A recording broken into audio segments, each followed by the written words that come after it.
burlesque, smoky, heartbreaking atmosphere. No, I don't think that sort of disco funky feel. But you're the sort of person I imagine would happily attend a gay and lesbian wedding. That's the sort of tune I imagine to be played on the dance floor afterwards. That's an excellent point, Steve. Yeah. I'll take that on board. Thank you very much. Rufus, if there's any man who's been to a gay and lesbian wedding, it's you.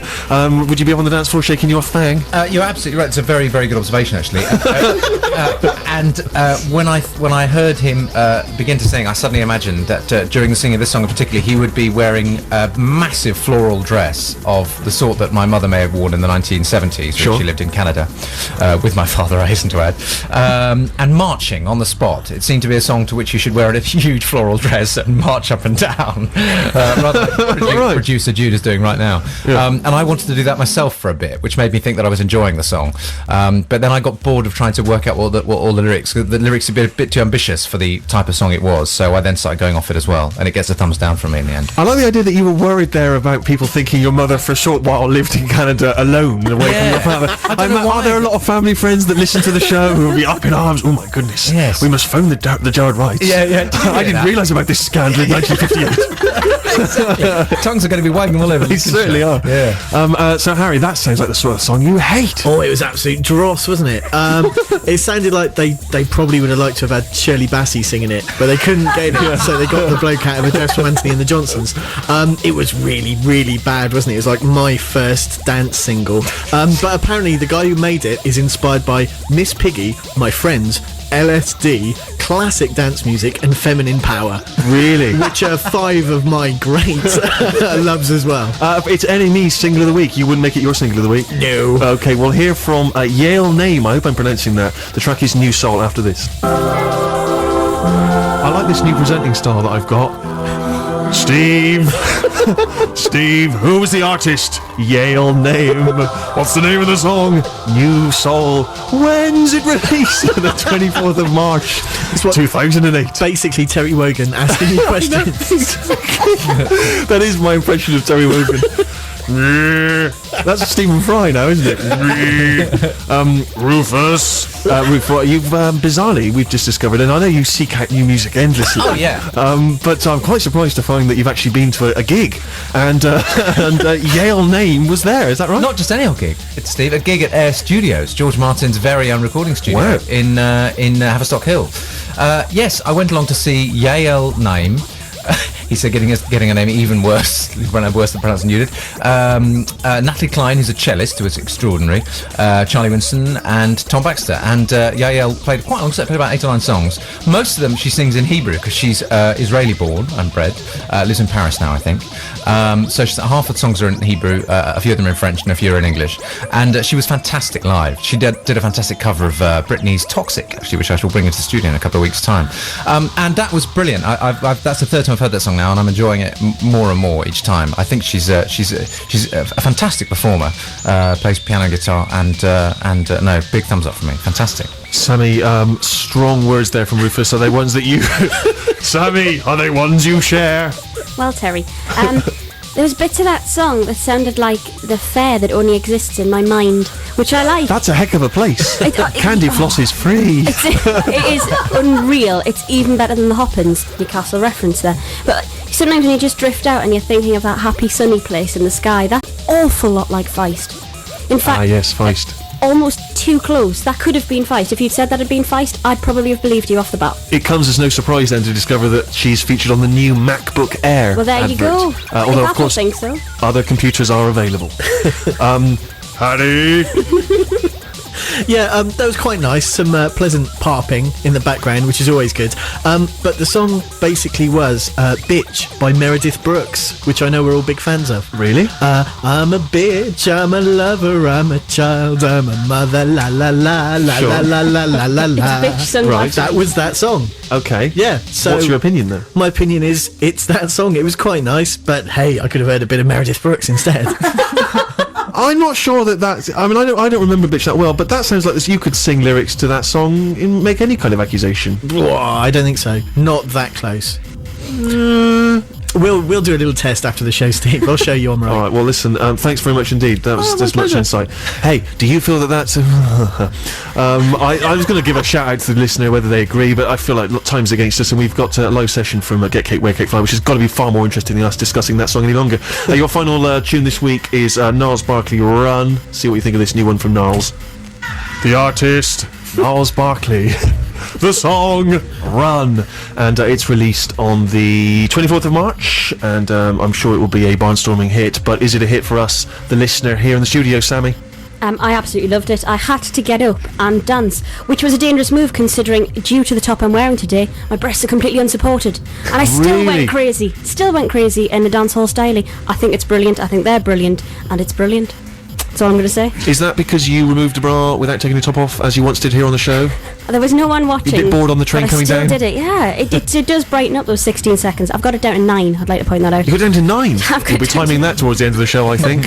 Can't do it, I haven't got a bra. Ah, of course. Could you borrow one from Harry? Oh, I've segued brilliantly to your opinion. That was very clever. No, I enjoyed that. Better than Crazy, not as good as Smiley Faces, some frenetic bongo work, very enjoyable.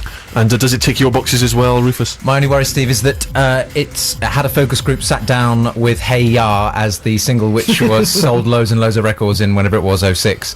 Can we come up with a song which sounds a bit like it, that will shift a similar number of records that may have been first out of the box, along with its kind of, I'm assuming there's a Ready Steady Go style ironic black and white grainy video right, sure, in pre-production, so it's a little bit fit that mold, but it was a good song, and I wanted to dance as well. I didn't though. Strong words from Rufus. Okay, those are 3 tunes from the Pigeonhole this week. We've got live music from Get Cake, Wear Cake, Fly. We'll play a couple of tunes before that, and then look forward to that shortly.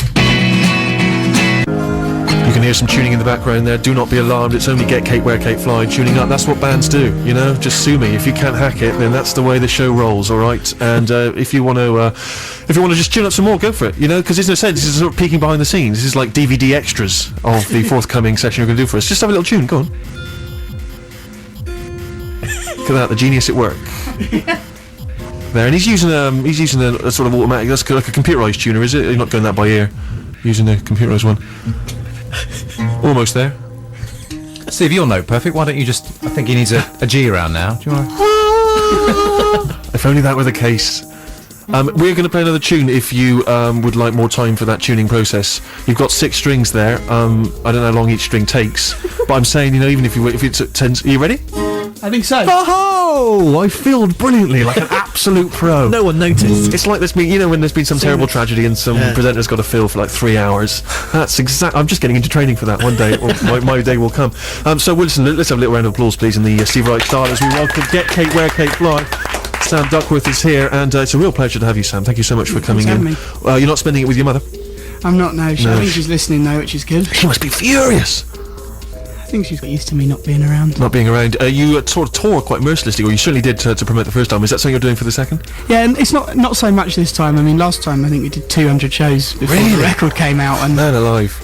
It was a good part. I mean, it's been a good part of the last 4 years of my life, really. Yeah.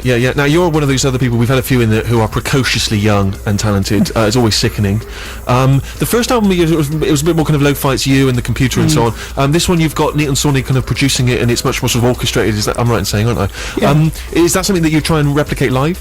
Yeah, I think it's kind of evolved really, because it started off with me and a computer, and there's only so long you can do that before you start getting frustrated about the fact that, I mean, my computer used to crash, and also it doesn't change, and there's something that comes with a dynamic of playing with actual people that you can't get from a computer, and as a result my sound kind of evolved from the first album to that, and I think it kind of went from one extreme to the other really on this record. And had you'd previously worked with bands then, so it wasn't sort of like you had to learn the whole kind of dynamic of working with musicians and so on? I think it's hard to learn the patience of working with other people when you're used to doing everything on your own. I mean, if I could replicate, if I could replace them with computers, I would. I would happily do that in an instant. But so you, it's the patience, and also because I've always found this is the queer that I always think with sort of singer-songwriters is that in a sense it's your vision, it's how you want it to sound, and you have to would you call them session players, or do you have to put together a band? Not really, because I've written the songs one way for the record, and then they sound completely different live. I think there's a danger otherwise if you try and orchestrate everything to be exactly how you want, that you lose the kind of humanity that you'd get from watching a live band. And are you one of those people who can kind of imagine in your head exactly how you want it to sound? Are you there sort of getting the cellist to be exactly as you want them? Not Or do really. you just come in and just do your bit and go home? I think we come in and we just knock about until something works. I Yeah. think it's the only way to do it, really. I think if you get too particular about how a live band sounds, then you forget that the whole dynamic changes the moment you play in front of people. Like the room that you play, Yeah. the amount of people, everything changes in an instant. And if you're too rigid and too prepared for it, then you end up getting caught out. Well, we've talked a lot about the full, luscious, orchestrated sound that you've got on the record, but we've not replicated that today because the BBC does not have the money. So instead, it's you and your guitar. You're going to play a tune for us. This is the forthcoming single? It is, yes. Okay, Find the brilliant. Time. What's this one called? Find the Time. Find the Time. Let's hear it. Come on. Give it up here, please. Live in the studio. Get Kate, Wear Kate, Fly. Fantastic. Thank you so much. Thank you. Although we enjoyed the tuning earlier, it was dynamite. It was a real sort of peek behind the curtain. I think what we're going to do is we're going to play a tune. We're going to let you retune and stuff for your next song, and then we'll talk to you again in a sec. Perfect. Another round of applause, please. Come on. In search of the youth crew Cadence Weapon on the Steve Show, BBC Six Music with me, Steve Merchant, my gang of cronies. We are here very privileged to have in the studio Get Kate, Wear Kate, Fly. Another round of applause, please. Welcome back. Sam, he's brought his guitar. That's been tuned seamlessly during that song, and another tune from you in a sec. But quick question for you. Okay. Just give us, can you, a brief introduction to the forthcoming album? You know, is it a departure from the last? We've heard that it's kind of more orchestrated. We've got Neat and Sawney doing production duties. Anything sort of lyrically, is it different? Does it feel different? I think a lot of the tracks I wrote on that first album I wrote when I was 18, and in the kind of last 4 years of my life, it's been a bit of a whirlwind. Yeah. I think it's very. I mean, a few people have already said, it's very different to the first album. We wish you made the same album again. It's Always the way. I think yeah. you've got to move on. I think, I'm 22 years old, and I think You're an old man. In 10 years time, it's I'm going to be making very different music to what I'm making now. But felt like the comfortable album for me to make, and Nit and Sawney is one of my heroes, and I think one of the greatest musicians this country's ever had. And I think the opportunity to work with him and to go and make another lo-fi sounding record was, one of the greatest orchestrators in the world, I think would have been just as bad as, going and taking risks. So I think I wanted to make a record that, although it's quite, in places it's quite extreme, and there's times there's 100 musicians playing. Wow. It's not because I wanted to make a cliched second record because I wanted to have strings all over it. It's because, if you've got an opportunity to try something that's in your head and you can get it down onto track, then there's no point in not doing it. There's no point in making a record to appease people that, that are going to buy it. I mean, I'm a musician firstly because I play music and I love playing music, and that's the only reason I do it. And I was reading some of it. There are some of the songs are quite sort of politicised, and I know you're a big champion of is it love music, hate racism? Because we've talked about that in the past here. I mean, some of us love music, we also love racism, and it wasn't until we heard that campaign that we really changed our view. We thought that's crazy. We cannot love racism and love music at the same time. But so it's already worked on us. But is that something that you feel that is important? Using that kind of voice and that platform. I think I've always just written about what's been in my head, and I think it's very, it's very easy to kind of shy away from things like that, and it's also very easy to get overly wordy. Yes. I think one of the things that I made a conscious effort to do on this record is, when talking about politics and when talking about subjects like bulimia, is to try and keep them in a language of the person that would be, experience what's going on. I'm 22 years old, and I don't. If I was listening to somebody make a political record and it was, sounding like a Noam Chomsky but put to music, Yeah. as much as as amazing as that would be, it would, I would lose the connection with what was going on. And I think I've tried to tell it in as personal way as possible. God, when I was 22, the times I was listening to things thinking, bloody Noam Chomsky, what is this like? I would have been looking his name up in a dictionary. Nowadays, a lot of our listeners will be looking it up on Google, but don't worry. Noam, is that how you spell the first one? Yeah. Nothing to do with Adamski. Nothing to do with Normsky. Or Normsky, yeah. Noam Chomsky, very much his own man, very much his own music. That would be my ideal record, actually. Noam Chomsky and Normsky. Normsky and Noam Putting a track Chomsky together. And wouldn't it have been amazing if it was sort of 1985 and maybe Bruno Brooks is on Top of the Pops having to introduce it? It's Normsky with Noam Chomsky.